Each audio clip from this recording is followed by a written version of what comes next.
తెలంగాణ రాష్ట్ర ఏర్పాటు తర్వాత కాంగ్రెస్ అటు కేంద్రంలో ఇటు రాష్ట్రంలో 10 ఏళ్లు అధికారానికి దూరమైంది. కానీ ఇటీవల జరిగిన అసెంబ్లీ ఎన్నికల్లో రేవంత్ కృషితో తెలంగాణలో కాంగ్రెస్ అధికారాన్ని దక్కించుకుంది. అయితే రేవంత్ రెడ్డిని రాజకీయంగా అణగదొక్కాలని కేసీఆర్ చాలా ప్రయత్నించారు. కానీ రేవంత్ కాంగ్రెస్ పార్టీలో చాలా తక్కువ కాలంలోనే ఎదిగి ముఖ్యమంత్రి అయ్యారు. ఇది కేసీఆర్కు కంటగింపుగా ఉంది. అందులోనూ తాను అధికారం కోల్పోవడానికి రేవంతే ప్రధాన కారకుడనే అభిప్రాయం బలంగా ఉంది. ఒక్క ఓటమిని భరించలేని కేసీఆర్ నిన్న మొన్నటి వరకు అసెంబ్లీకి కూడా రాకుండా ఇంటికే పరిమితమైన గులాబీ బాస్ కేసీఆర్ ఇప్పుడు కాంగ్రెస్ పార్లమెంట్ ఎన్నికల్లో దూకుడుగా ప్రచారం చేస్తున్నారు. లోక్సభ ఎన్నికల తర్వాత రేపో మాపో కేసీఆర్, హరీష్, కేటీఆర్ జైలుకి వెళ్లడం ఖాయమని తెలుస్తోంది.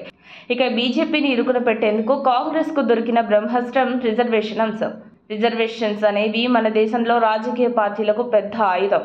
దాన్ని వెపన్ మాదిరిగా బయటపెట్టడానికి బూచి మాదిరిగా వాడుకుంటారు. కాంగ్రెస్ పార్టీ కేంద్రంలో తాను అధికారంలోకి రావడం కోసం రిజర్వేషన్లను ఆయుధంలో వాడుకుంటోంది. రిజర్వేషన్లు అనేవి బడుగు బలహీన వర్గాల, వెనుకబడిన వర్గాల బలహీనత. లోక్సభ ఎన్నికల్లో గెలుపు కోసం రిజర్వేషన్ల రద్దుపై రేవంత్ రెడ్డి చేస్తున్న ప్రచారానికి కాంగ్రెస్ అధిష్టానం ఫిదా అయిందట. మోదీపై బలంగా దాడి చేస్తుంటే హ్యాపీగా ఫీల్ అవుతుందట. ఇంకా ఎన్నికలు జరగాల్సిన రాష్ట్రంలో కూడా రిజర్వేషన్స్ రద్దు అంశాన్ని బలంగా చెప్పాలని అధిష్టానం ఆయన్ని కోరిందని సమాచారం. తెలంగాణలో ఎన్నికలు పూర్తి కాగానే ఆయన వేరే రాష్ట్రాలకు ప్రచారం చేయడానికి వెళ్తారని తెలిసిందే. మొత్తం మీద బీజేపీ కేంద్రంలో అధికారంలోకి వస్తే రిజర్వేషన్లపై ఏం చేస్తుందో తెలియదు కానీ కాంగ్రెస్ మైండ్ గేమ్ మాత్రం ప్రచారంలో చాలా బలంగా ఉంది. సక్సెస్ అయిందని చెప్పాలి.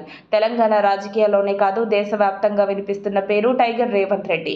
ఒక కార్యకర్త స్థాయి నుంచి రాజకీయాలు చేస్తూ అందులో అనుభవం సంపాదిస్తూ తనకంటూ ఓ ప్రత్యేకత, పాపులారిటీని సంపాదించుకున్న మాస్ లీడర్గా ఎదిగి తెలంగాణ రాజకీయాల్లో సరికొత్త ట్రెండ్ను సృష్టించారన్నది విశ్లేషకుల అభిప్రాయం. ఇప్పుడు ఈ రిజర్వేషన్ల టాపిక్ బీజేపీ నేతలకు కంటి మీద కునుకు లేకుండా చేస్తుందట. దీంతో రేవంత్ చేస్తున్న ప్రచారం హైకమాండ్కు రేవంత్ రెడ్డిని మరింత దగ్గర చేసింది. ఇక నుంచి రేవంత్ రెడ్డి దూకుడు కాంగ్రెస్ పార్టీలో మరో లెవెల్కు వెళ్ళింది. మరిన్ని అప్డేట్స్ కోసం మా కాయ్ టీవీని సబ్స్క్రైబ్ చేసుకోండి. మా వీడియో కనుక మీకు నచ్చినట్లయితే లైక్ చేయండి, షేర్ చేయండి. మీ విలువైన అభిప్రాయాలను కామెంట్ బాక్స్లో తెలియజేయండి.